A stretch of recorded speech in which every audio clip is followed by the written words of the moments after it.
Hey everyone, Tankenstein here. If you guys didn't know, we've had a roadmap for the War Thunder economy for the last few months, and we've been getting piece by piece that roadmap being added to War Thunder. Well, today we have huge news. We are finally getting some details for one of the biggest changes in the roadmap, arguably the biggest and most important change to the roadmap. Finally, we are getting details on how they're going to be grouping vehicles, changing ranks, and also improving premium vehicles. Now this one is a little bit wordy, a little bit complicated, so I'll pretty much read it off as is in the dev blog, and also of course have some gameplay in the background so you guys can be enjoying that as well, hopefully enjoying my gameplay. Now that being said, let's go ahead and start off here. We're continuing to move along with our roadmap that we released back in June. First and foremost, we'd like to start off by saying thank you for your patience and understanding whilst we progress through it. Recently, after releasing other roadmap changes, we've noticed your anticipation and enthusiasm about progression changes, and today we're pleased to announce that we are ready to talk about these changes with you. When we initially released the roadmap, we set out to improve research and progression by condensing tech trees by grouping vehicles with each other, and alongside this, reduce the required amount of research points by 50% for these grouped vehicles, except the first in the group, which of course makes sense. We're happy to say that this change has been worked on extensively and will be implemented as previously promised. As we have been doing throughout the roadmap cycle, we'd like to explain the inner workings and decisions made whilst we look into these changes and how they affect your time playing War Thunder. So, here we go. We'll be open with you. War Thunder's research trees have not gone through much reshaping over the years. We've added vehicles in logical positions within the tree, group a limited number of similar vehicles, and make research points adjustments down the line where necessary. Because of this, the planned grouping of vehicles within research trees can be considered one of the largest progression changes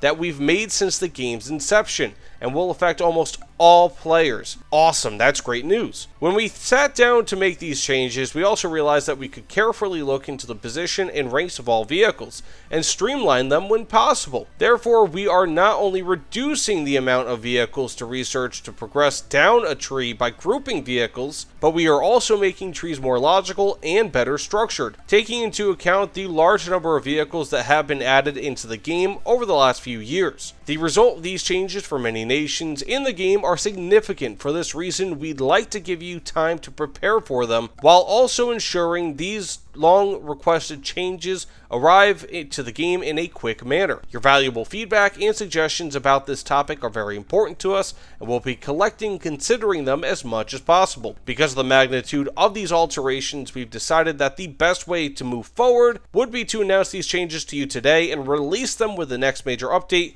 which is scheduled for September, which typically comes mid-September, possibly late September this time around, because they are kind of getting to dev blogs and everything a little bit late this year, but still by September. Going ahead with this decision will allow you to test these changes in real time on the dev server before they come to the live server, and as mentioned, leave feedback and suggestions. Very, very cool. We also want to talk about some of the additional changes that we've been working on alongside the grouping of vehicles. Previously, we removed the requirement to research and purchase a previous vehicle for some, in our eyes, easier rank 2 and rank 3 vehicles. This in turn allowed players to easily switch to a more convenient vehicle and the branch that follows it if their initial choice was not to their liking. However, with smaller, newly added nations that have arrived to War Thunder, the amount of vehicles in ranks 1 to 2 was not sufficient enough to have this rule function effectively, and therefore there are no gaps in newer research trees. We also actually noticed that gaps between ranks didn't actually help new players in a meaningful way. Therefore, for all nations, we have decided to remove the research link between rank 1 and rank 2 vehicles for ground forces in Army and aviation research tech trees. This in turn will make rank 1 feel more like a preview rank for each research tree, giving players a small taste of how the nation's vehicles may play. This will also give new players the ability to learn how vehicles are linked in a research tree and what requirements are for unlocking the next rank. All this whilst being able to research any vehicle they want when they reach rank 2. So it kinda sounds like, and this is just me talking, this kinda sounds like they are going to cut off rank 1 from rank 2 and basically once you research enough rank 1 vehicles, you can then start researching whatever rank 2 vehicles you want. That's kind of what that sounds like, which is kind of cool. It says, we'd also like to know each nation's different. They have a different number of vehicles with different characteristics.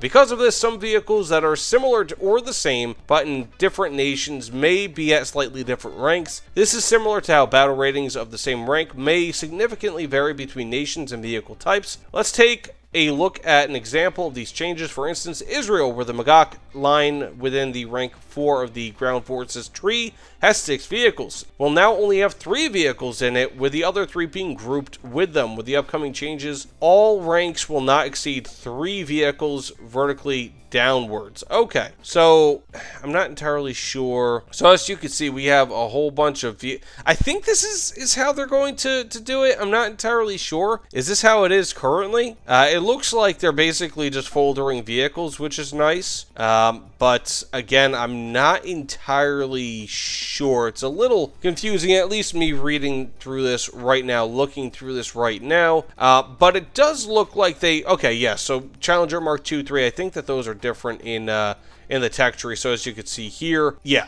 that's pretty damn cool. And also, of course, the M1 A1HC is going to be coming after the TTS, which is an interesting thing.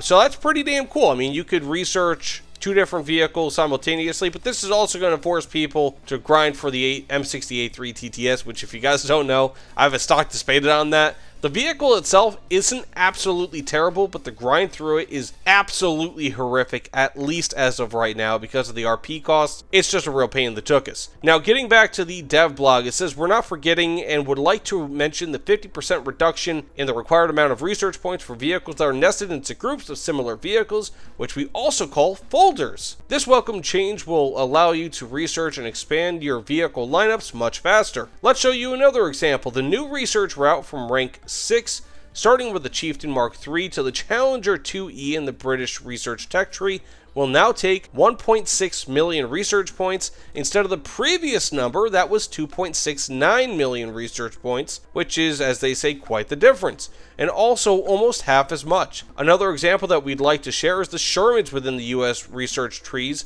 between rank 2 and 3. They now take 100,700 research points instead of 162,000 research points. So that's pretty slamming, guys. That's a huge, huge update, and I'm pretty damn stoked for that. I mean, it's something that we've been waiting for a long time, and it just seems like up until recently, Gaijin's just been putting tanks and planes and everything else into the tech tree and not really doing it in favor of the player. It's just been, oh, here's another tank to grind that you have to grind. This is not only going to make it so that you have to grind fewer tanks and planes and all that, but it's going to make it so that you don't have to, so that it's easier to grind the tanks that aren't necessarily required, or the planes and all that, which is awesome. Now it says, finally, increasing the ranks of certain premium and event vehicles. When purchasing a premium vehicle or completing tasks during one of our events to obtain an event vehicle, players are already familiar with its characteristics, what the vehicle may be capable of achieving, as well as its position and rank within a nation's research tree. Over time, the effectiveness of these vehicles may change, and alongside it, the battle rating. As a result, these vehicles may no longer correlate with other vehicle battle ratings within its rank. We'd like to mention that in the past, a general rule we followed is that we try not to change the rank of premium and event vehicles. We do this because these vehicles already had a set rank when purchased or obtained, and increasing or decreasing of these vehicles' ranks may positively or negatively affect its ability to research within a tree. Of course, that makes total sense. But because of the scale of these changes to vehicles in research trees, we've decided to adapt some premium and event vehicles to better fit trees. Okay. We would like to make a clear note that these changes will only increase the rank of a premium or event vehicle, which in turn will allow its owners to boost the research of more vehicles. No premium or event vehicle will be lowered in rank. Okay, that's really cool. So I'm not entirely sure what this is going to, like, which vehicles it's going to affect, but it sounds like it will be a few. I'm wondering if that will increase the price of the vehicles too. I wouldn't be surprised. Now it says, moreover, we'd like to let you know of some of the vehicle price changes. Okay, premium vehicle price. Here we go. Premium vehicles that are available to purchase in our store and for GE will that will have their ranks increase in the next major update will also receive an updated price in relation to their new rank in the tree. There is still time until the next major update in September to purchase these premium vehicles at their current prices. So I'm not sure which premium vehicles they're talking about. They're just saying, oh yeah, go ahead, buy them, because some of them are going to change. You don't know which ones, but some of them are going to change. It says, we'd also like to note that premium vehicles whose battle ratings correspond to the maximum rank will be moved to the maximum rank in that vehicle's tech tree. Having said this, we do not plan to add premium vehicles that have a maximum battle rating and the best combat abilities in game. These types of vehicles will remain in the regular tech tree for all players to research towards if they pique their interest. So that's very interesting. This is pretty much what they're doing, is they're saying, hey, we're going to increase the price of some vehicles, but we're not going to tell you which ones. So go ahead and buy the ones that you think that we're going to increase. And yeah. So, if you guys don't know already, and I already have, I think, a video about this from like a few years ago, but pretty much what they mean by increasing rank. So, rank is basically, it's very important to how you research vehicles. Long story short, the higher rank a premium vehicle is, that means that it can research more of a tech tree. So, let's say if you have a rank 4 premium vehicle, it can research from rank 1 all the way through rank 5 with no RP penalties. Now, if you increase that vehicle from rank 4 to rank 5, now it can research every vehicle up to rank 6 with no RP penalties. So in theory, if you have a rank 6 vehicle like the F6A, I think that's, or the F5A rather, or C rather, I think that's a rank 6 premium vehicle, and if they increase that to rank 7, now you can research all the way through rank 8, whereas before, you can only use it to research through rank 7, if that makes any sense. Basically, the whole formula behind a premium vehicle without penalties is that you can research up to the vehicle's rank itself, so whatever the premium vehicle's rank is, +1. So when it comes to event vehicles, that's a little bit weird because they're not premium, and thus they don't have any sort of ability to grind like from rank 1 all the way up to whatever rank above them they have without penalty. Rather, it's just their rank plus and -1 rank. That's how it kind of works. But we'll have to wait and see. But either way, let me know what you guys think about these changes in the comments below. I know I kind of spoke for a very, very long time, but there's a lot to go over, and I would have kind of just given you guys a summation if I could have, but I figured it's better to hear it from the horse's mouth because there's a lot going on here, and if I screwed up, it's very easy to screw this one up. So I just wanted to read it word for word. But either way, thanks again, and I will see you all on the other side. Take care, everyone.